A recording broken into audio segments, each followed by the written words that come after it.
ආදරණීය දුවේ පුතේ තව විභාගයට තියෙන්නේ සති 3ක් වගේ කෙටි කාලයක්. ලංකාවේ තියෙන ජාතික මට්ටමේ විශේෂ විභාගයකට සති 3කින් සූදානම් වෙන්න පුළුවන්ද? මේ සති 3 ඇතුලේ දරුවෙකුට විභාගයේ සමත් වෙන්න පුළුවන්ද?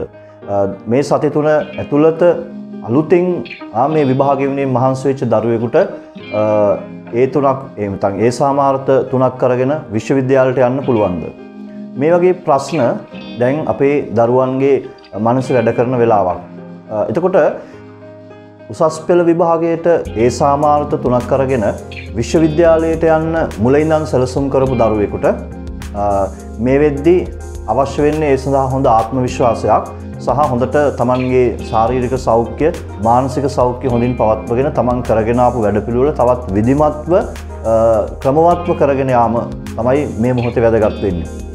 මේ වෙලාවේ මම කතා කරන්නේ එහෙම මුලින් ඉඳලා සැලසුමක් තිබ්බ එහෙම නැත්නම් කිසියම් විදිහක ප්‍රමාණවත් කාල සීමාවක් තිස්සේ විභාගයට කිසියම් වගකීමකින් උනන්දුවකින් සූදානම් වෙච්ච දරුවන්ට වඩා දැන් අපේ රටේ කොහොම වුණත් අපි කොච්චර කිව්වත් මුලින් ඉඳලා ක්‍රමවත්ව පාඩම් කරලා ක්‍රමවත්ව පාසලට ගිහිල්ලා එහෙම නැත්නම් වෙනම් උපකාරක කිසියම් සේවයක් ලබාගෙන එහෙම සැලසුමක් ඇතුව පාඩම් කරන්න එහෙම නැත්නම් විභාග වෙනින් සූදානම් වෙන්න කිව්වහම කිව්වත් යථාර්ථය තමයි දහස් ගාණක් දරුවෝ ඉන්නවා අපේ රටේ හේතුව මොකක් වුණත් හේතුව කිසියම් දෙයක තමන්ගේ වැරද්දක් වුණත් සමාජයේ වැරද්දක් වුණත් දෙමාපියන්ගේ වැරද්දක් වුණත් මොකක් හෝ තම ප්‍රශ්නයක් නිසා හේතුව කුමක් වුණත් මේ වෙද්දී සමහර වෙලාවට අපේ රටේ දරුවෝ මේ විද්‍යා ගණිත කලා වාණිජ ඕනෑම අංශයකින් තාම විභාගයට කිසියම් විදිහක අඩුම තරමින් සාමාන්‍ය සාමාර්ථයක් අරගෙන ඒ කියන්නේ පුතා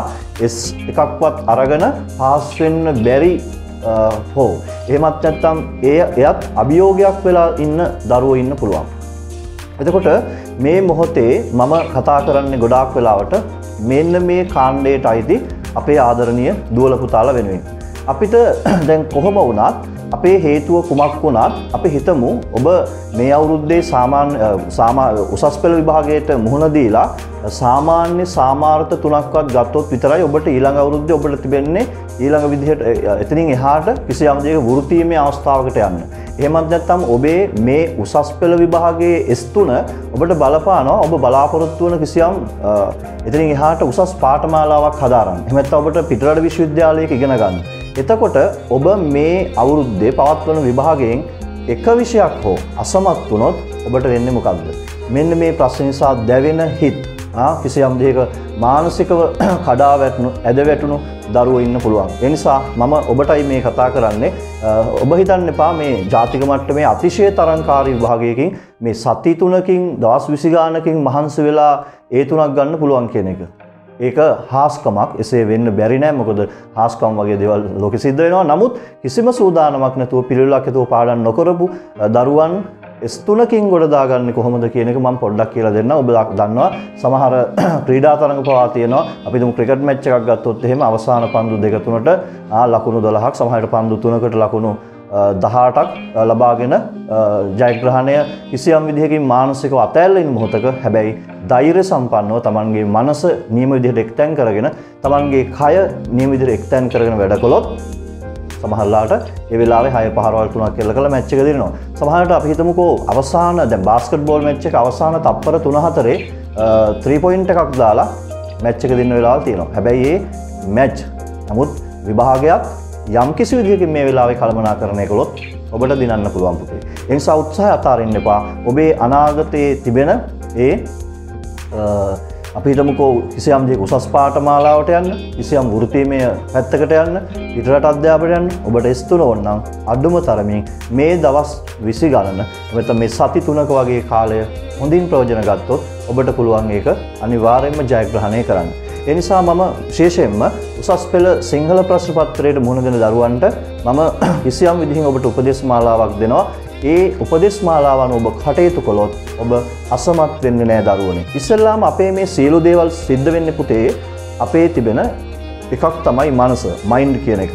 අනිත් එක අපේ මේ ඇක්ෂන් එක. ඒ කියන්නේ චර්යාව කියන එක. මේ දෙක සමබරව හැසිරුවොත් මේ දවස් 20 ගාන හරියට කළමනාකරණය කළොත්, ඒ කියන්නේ හරියට මැනේජ් කළොත් එහෙම ඔබට පුළුවන් මේ විෂය ගොඩ දා ගන්න ඔබේ භාෂාවෙන් කියනවා නම් ඒ කියන්නේ S එකක් හෝ අරගෙන සමහරට C එකක් ගන්න බැරි වෙන එකක් නෑ පුළුවන් වෙයි. ඉතින් එහාට යන්නත් පුළුවන්. ඒ නිසා මේ දවස් ගණන ඔබ හොඳට කළමනාකරණය කරන්න. හොඳයි අපි ප්‍රායෝගිකව කතා කළොත් දුවේ පුතේ හොඳින් අහගන්න, හොඳින් තේරුම් ගන්න. ඔබට තිබෙන ප්‍රශ්න පත්‍ර දෙකක් තිබෙනවා. එකක් තමයි සාහිත්‍ය ප්‍රශ්න පත්‍ර. මේ සාහිත්‍ය ප්‍රශ්න පත්‍රයේ දැන් අලුතින් මහන්සි වෙන දරුවෙකුට මේ දවස් 20 ගානේ කරන්න තියෙන්නේ කිසියම් විදිහකින් හොඳ සැලසුමක් ප්ලෑන් එකක් ඇතුව වැඩ කරන්න ඔබට පුළුවන්. ඔබට මේ සඳහා හොඳම මඟ තමයි ඉස්සෙල්ලාම ඔබට තියෙනවා වැඩිපුර ලකුණු ගන්න පුළුවන් කෘති.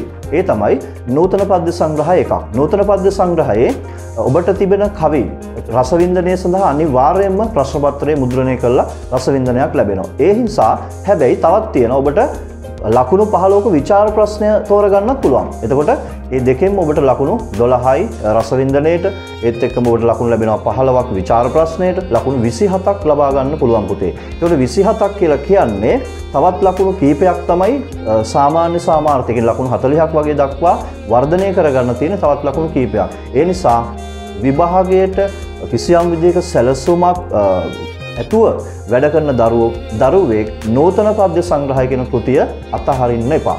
ඒකට මම ඔබට දෙනවා සැලසුමක්.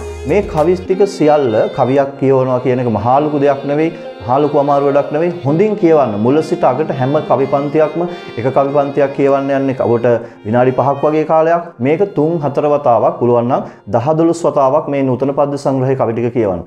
කියවලා මේ සඳහා ඔබට ගුරුවරයෙක් දීලා තිබෙන රසවින්දන ටික රසවින්දන ටික අරගෙන සැලසුම් කරලා ඒක හොඳට කියවන්න. රසවින්දන කටපාඩම් කරලා ලියන්න බෑ පුතේ. ඔබට දැන් අපි මේ channel එකේ දාලා තියෙනවා මම හිතන්නේ රසවින්දන ගැන්වීම් කිහිපයක් කවිපන්ති.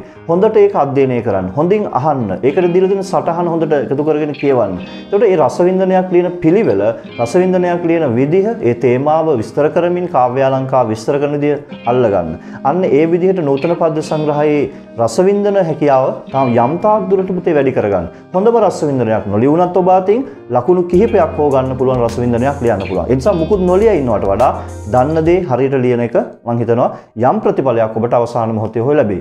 ඊළඟට මේකෙන් ලියන්න පුළුවන් විචාර ප්‍රශ්න ටිකක් තෝරගෙන ඔබට ගුරුවරයා උගන්වලා දීලා තියෙනවා. අපිත් ඔබට හොඳ උදව්වක් කරනවා අද ඉඳන්. ඒ තමයි මෙතන සිට ඒ තමයි අනුමාන ප්‍රශ්න. විශේෂයෙන්ම සාහිත්‍ය ප්‍රශ්න පත්‍රයේ අනුමාන ප්‍රශ්න කිහිපයක් ඔබට සාකච්ඡා කරනවා.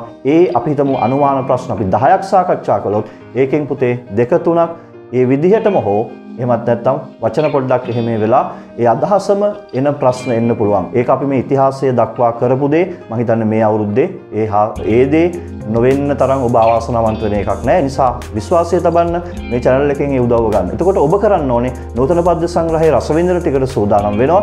අනිත් පැත්තෙන් ඒකට අදාළ විචාර ප්‍රශ්න කිහිපයක් ඔබ කාට හරි ගුරුවරයෙකුට කියලා අපි උදව් කරන්න අපිත් ඒ සියලු දේවල් වග කරගන්න. සමාජ අසාධාරණය පිළිබඳ කවි තේමාවන් මොනවද? ඊට පස්සේ මිනිස්සුන්ගේ ආධ්‍යාත්මික සමන්තා ගැන කියවෙන කවි මොනවද? කොළඹ යුගයේ මුල් කාලීන කවීන් වල ලක්ෂණ මොනවද? ඊට පස්සේ කොළඹ යුගයේ දෙවනි පරපුරට අයත් කවීන්ගේ ලක්ෂණ මොනවද? ළමා අධ්‍යක්ීම් කොහොමද කවියා ප්‍රතිනිර්මාණය කරලා තියෙන්නේ කොහොමද? ඊට පස්සේ නිසඳස් කවියේ තියෙන විශේෂ ලක්ෂණ මොනවද? මේ ආදී වශයෙන් නූතන පද්‍ය සංග්‍රහයෙන් විචාර කීපයක් කියන්නේ මාතෘකා කීපයක් තෝරගෙන ඒවට උදාහරණ අරගෙන කටපාඩම් කරන්න. බැරි නැහැ පුතේ. උදාහරණයක් විදිහට ළමා කවි පන්ති කොහොමද ළමා කවි පන්ති 3ක් කරන් ඒකේ පොඩි කොටස් 3ක් කටපාඩම් කරගන්න.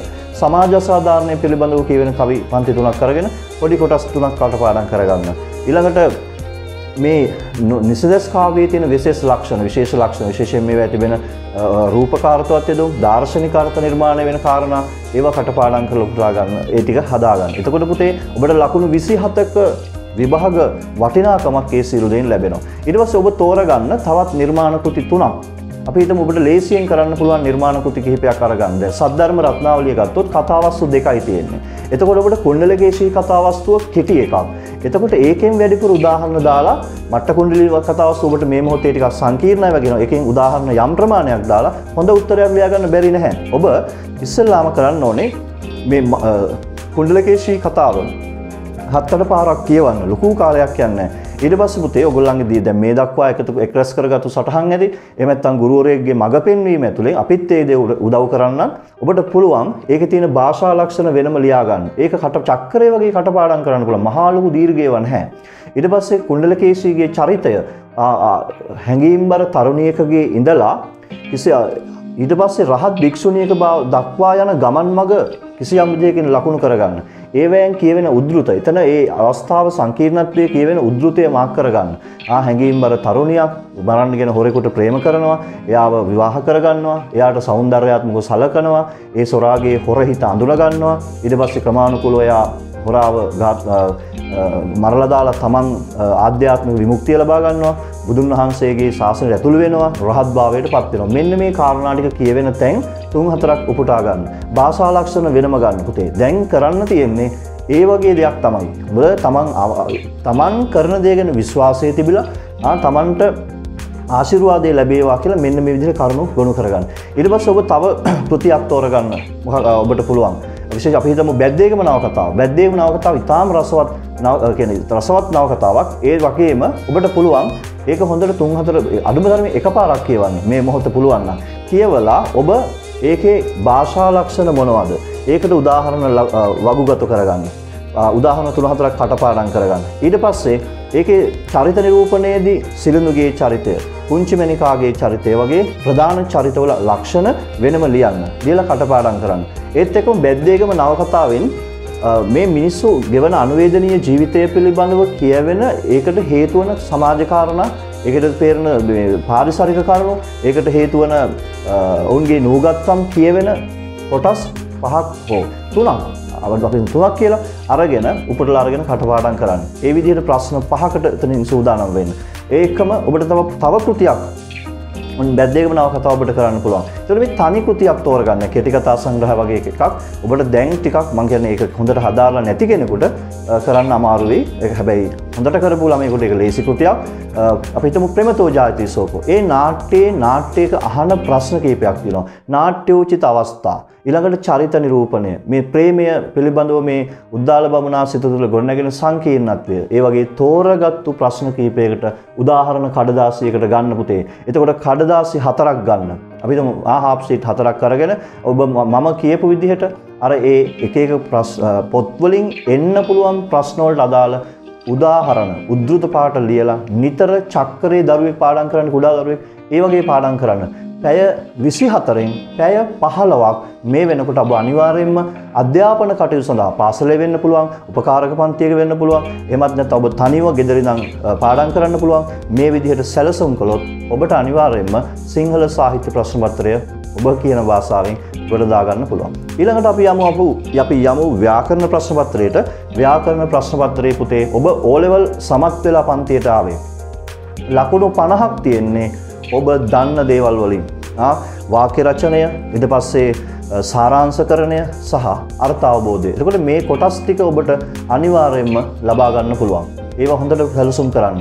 මේ කාලීන මාතෘකා කීපයක් තෝරන රචනාවලට කරුණු සැලසුම් කරගන්න. ඒවා ගොනු කරගන්න. එතකොට හොඳ රචනාවක් ලියන්න පුළුවන් ඔබට. ලකුණු 25න් අඩුම තරමින් ලකුණු 17ක් 15ක් ගත්තත් ඔබට මේ ඔබේ ලකුණ ඉස්සරහට ගන්න පුළුවන්. ඊළඟට සාරාංශකරණය. ඔබ ලියලා තියෙනවා ඒක සාරාංශකරණය. මේ දේ ඡේදය කියවලා ඒකට ඉරි ගහලා යටින් වැදගත් කරුණු ඒක වෙනම කඩදාසියට අරන් තනි ඡේදයක් විදිහට ලියන්න. එතකොට ඒක ඊට පස්සේ අර්ථාවබෝධය ඒ ඡේදය ගද්‍ය හෝ පද්‍ය ඡේදය කියවලා ලියන ප්‍රශ්න. ඒවට ලකුණු ලබා ගන්න පුළුවන්. ඊට පස්සේ පුතේ ලකුණු 20 ඉරි ගහන ඒ කියන්නේ බහුවර්ණ ප්‍රශ්න පත්‍රයක් තියෙනවා. ඒකෙත් ඔබට ඒ 20න් අඩුම තරමින් ඔබේ දැනුම පාවිච්චි කරලා ලකුණු 10ක් ගත්තත් ඔබ දිනුම් මේ මොහොතේ වෙන විට. ඒ නිසා පරාජිත මානසිකත්වය බැහැර කරලා සුබවාදීව හිතලා නෑ මම මේ කරන දේ මට ගොඩ යන්න පුළුවන් කියලා විශ්වාසය ඇති කරගන්න. එතකොට පුතේ ওই ව්‍යාකරණ කොටස් වල ඔබ O level පන්ති ඉගෙනගත්තු දේවල් තියෙනවනේ. මේ A level පන්ති ඔබට ඔබේ අධ්‍යාපන අරමුණු මිස් වුණා නම් ඒ දේවල් ටික එකතු කරගන්න. සංදි කියලා ගන්න. දසවැදෑරුම් සංදි ටික හොඳට බලන්න. ඊට පස්සේ චක්‍රය වගේ ඒවා කියවන්න. ඊට පස්සේ සමාස ටික ගන්න. සමාස වර්ග ටික ගන්න. ඒවැ උදාහරණ ලියා ගන්න. ඉස්සරහින් ලියලා චක්‍රය වගේ කියවන්න. තද්දිද ටික ගන්න. කෘදන්ත, නිපාත, උපසර්ග, ක්‍රියාපද මේවා අරගෙන හාෆ් ෂීට් වල ලියලා ඒක එක අනුමාත්‍රිකා ටික ලියලා උදාහරණ ඉස්සරහින් ලියන්න. ලියලා හොඳට පාඩම් කරන්න. ඔබට අනිවාර්යයෙන්ම පාස් වෙන්න පුළුවන්. ඉතින් ඒ නිසා ඔබ හතරෙන් ප්‍රශ්න තෝරගන්න. වාක්‍ය සාධනීය ප්‍රශ්නය, කර්මකාරක කොටස් සහ වාක්‍ය රීති ප්‍රශ්න. ඔබ ඒවා එදා ඉඳන් කරපු දේවල් 1997 ඉඳන් සිලබස් එකේ තියෙන ප්‍රශ්න ඒවට උත්තර ලියන්න. ඔබට විභාගයේ සිංහල ප්‍රශ්න පත්‍රය ජයග්‍රහණය කරන්න පුළුවන්. අනිත් විෂයන් දෙකත් ඔබ ඒ වගේ සැලසුම් කරගන්න. ඔබට ඒ සඳහා අනිවාර්යයෙන්ම හැකියාවක් තියෙනවා. දවස් 20ක් කියන්නේ පුතේ සති 3ක කාලයක් කියලා කියන්නේ අඩු කාලයක් වෙන්න පුළුවන්. හැබැයි මුකුත්ම කරගන්න බැරි කාලයක් නෙවෙයි. ඔබට අවසාන මොහොතේ මේ විභාගය සමත් වෙන්න හැකියාව තියෙනවා. හැබැයි ඔබ දැන් ඉඳලා සුසුම් හෙලහෙලා දැන් කාලේ නැහැ කියලා අතහැරියොත් සමහරලාට ඔබට තියෙන ළඟ තියෙන මේ ජයග්‍රහණය අහිමි වෙන්න පුළුවන්. ඒ නිසා දරුවනි මේ රටේ කිසිම දරුවෙක් අසමත් වෙනවට අපි කැමති නැහැ. ඔබට පුළුවන් මේ දේ ජයග්‍රහණය කරන්න. ඒ සඳහා අපි ඔබට උදව් කරනවා මේ දවස් කිහිපෙම අනුමාන ප්‍රශ්න ඔබට දීලා ඒවා ඔබත් එක්ක සාකච්ඡා කරලා ඔබට උදව් කරනවා. ඔබ විභාගය වෙනකම්ම අපිත් එක්ක රැඳී ඉන්න අවසාන මොහොත දක්වා උදව් කරනවා. ඔබට ජයෙන් ජයම වේවා. ආශිර්වාදය ඔබට ලැබේවා. සෑම පැත්තකින්ම ඔබේ විභාගය අසමත් වෙන්නේ නැහැ. සමත් වෙනවාමයි කියලා විශ්වාස කරන්න.